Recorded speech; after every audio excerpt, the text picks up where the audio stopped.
turnouts, which is absolutely incredible, and we can't thank our community enough for coming out and supporting us. However, like Mayor Turner said and Dr. Pierce said, we are in critical need of blood right now. As summer gets in, the pandemic, we're slowly recovering from the pandemic, and the roads are getting busier. We are seeing that influx in blood usage in our hospital. It's hurricane season, and everybody knows how unpredictable hurricane season is and how unpredictable that our Houston weather is, and we need to make sure that we are prepared in the event of a hurricane and we have to shut down for our collections. But we can't do this alone. We do need help from support from our city leaders and from our community, and we're asking our community to come out and donate blood today. Blood is a very easy process. Once you find one of the locations, it's just a quick eligibility questions, a quick health exam, and then you get put in the chair, you get sanitized and sterilized on the donation site, and just a quick stick, and you are saving lives in our community. Before you donate, please remember to drink plenty of water, get a good night's rest, eat before and the day of your donation, and please bring your ID. You will need your ID to donate blood. Also, if you have received the COVID-19 vaccine, you are eligible to donate blood. So you can donate if you've had the COVID-19 vaccine. And if you want more information, please visit our website at giveblood.org to find a location near you. And let's get out here and save some lives because our community really needs it. Thank you. And then just to put a real face to what we're talking about, Janice, why don't you come up and just say how many pints of blood, I guess you would say, that you received, if you don't mind telling just to bring it home. Yes, sir. So first of all, thank you, Mayor, and thank you, Houston, first of all. So in 2013, I suffered a rare blood disease, and as a result of that, I needed a blood product, which was plasma freeze, and saved my life with over 500 units at that time. And so it's very important, and this is the reason that I do give the blood drives, because it is the way to pay it forward and to give back.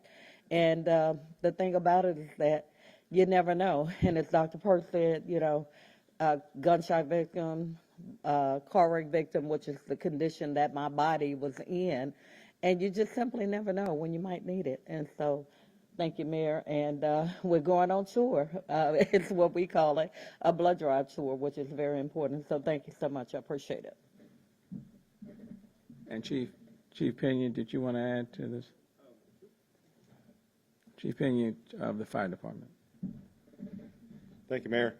I just want to echo the call for our community to get involved and get engaged and donate blood.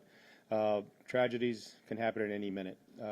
What's happening in Florida right now in Surfside, hopefully that doesn't visit any other community in our nation, but we never know.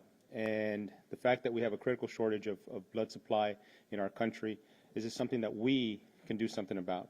So I encourage our communities to do a little bit of their part. 1 pint of blood can save 3 lives. So it doesn't take much of an investment of time to help your community to ensure that we have a life-saving product in case of an emergency. So thank you. Thank you, Mayor. And again, I want to reiterate, you can give blood today at City Hall in the Legacy Room. One of the council members doing it right now as we speak. So, and I think we'll be here until noon. Or if you're in line, we don't leave. We're just like voting. We don't leave until you get it in. Okay. So, having said that, we'll pause, and if there are any questions, either of these individuals can respond.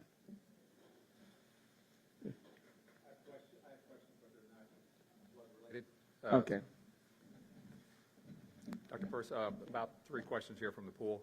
How worried are you about the spread of the Delta variant in our area right now? Well, first of all, let me point out, it's my job to be worried, and I am.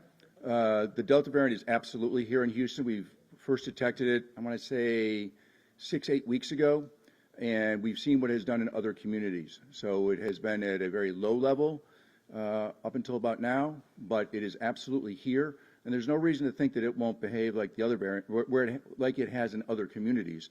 So far so good, but we now keep a really close eye on it. With about half of Houston of the Houston area vaccinated. Do you think we're in a good place right now, or where would you like to see the numbers? Well, we'd actually, so where we'd like to see 100% of people vaccinated, obviously, right?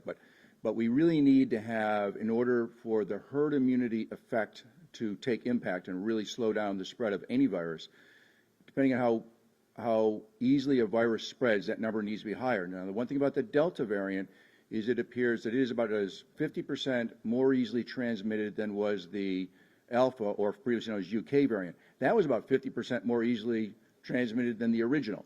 So this transmits a lot more easily. Every time a virus gets that ability to transmit more easily, the percent of the population that needs to be immune goes up in order to slow it down through herd immunity, right? So we had been saying with the Alpha/UK variant that we needed 70+%. I haven't heard the number for Delta variant, but since it's gone up another 50%, it wouldn't surprise me at all if the new estimate's going to be somewhere in the 80% of the population will need to have immunity. And you get immune one of two ways. You can either get immune by having contracted the virus and gotten sick with it and developed some of your own herd immune or some of your own natural immunity, or getting vaccinated. But far and away, getting vaccinated is the way to go, because if you become infected, while a lot of people are having minimal symptoms, a lot of people are having sick. We're finding about a third of people that are getting sick with it are having the long haul symptoms. This virus, let's remember, this is not the cold. This is not the flu.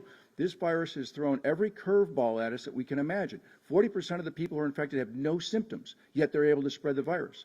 The remaining folks who become symptomatic have this wide array of symptoms. They're not consistent from one person to the next. So this is a very devious virus, and it will find any crack in our armor it can, and it continues to do so. And last question, what are your thoughts on booster shots, and are they needed for people that have been vaccinated? So at this point, it appears if you're fully vaccinated, and let's also remember, we have a large percent, about 10% of the people in the community here in Houston who got their first shot didn't get their second shot. So we still have a lot of folks out there that need to go and get their second shot, particularly with the Delta variant. In the UK, Public Health England found that the folks who were fully vaccinated were well protected against the Delta variant. The folks who only had one shot were very poorly protected. They had some protection, but it was very weak protection. So go and get your second shot. And sorry, I forgot what the part of the question was. It was about the boosters. So the boosters, right. They're going to be needed. So at this point, it appears if you're fully vaccinated, it does not appear that you need a booster. In fact, just last week, some data came out where they looked at bone marrow samples from folks, and they're beginning to predict now that if you got vaccinated with the mRNA vaccines, the Pfizer and the Moderna, now they've not done this investigation with the J&J yet, but with the Pfizer and Moderna, that you've got the cells in your bone marrow that may actually give you very, very long protection, years of protection. So that just came out last week. That needs to be verified. So at this point, it doesn't look like, for most of us, the booster is needed. But there is some research out now that people that are severely immunocompromised, people who've got immune system problems, whether it's because they're on chemotherapy or because they've got primary immune system problems, that they may need a booster. That is also just coming out now, and it needs to be further evaluated. But we'll wait and see what the recommendation is with that. Okay. One last note, the July 4th weekend is coming. No celebratory gun firing, okay? So let's keep the guns where they need to be. But no celebratory gun fires, shootings, well, at any point in time, but certainly over this weekend with 4th of July approaching. So we will have people out patrolling, and you don't want to get a ticket, okay? You don't want to do that. So no celebratory gun firing, and please be safe over the 4th of July extended weekend. And I think that wraps it up. Anything else? Director Williams, you have anything that you want to add? Over there, mask up, okay? All right, okay, and get your vaccine, and get vaccinated, okay? Give blood, get shot, and get stick. Oh, I like that. Oh, get shot and get stick. Oh, SNS. Oh, they're telling me stage right, okay? Okay, all right. Sherry gets shot and gets stick. All right, I like that slogan. I can turn that into some rapper lyrics. All right, I'm done.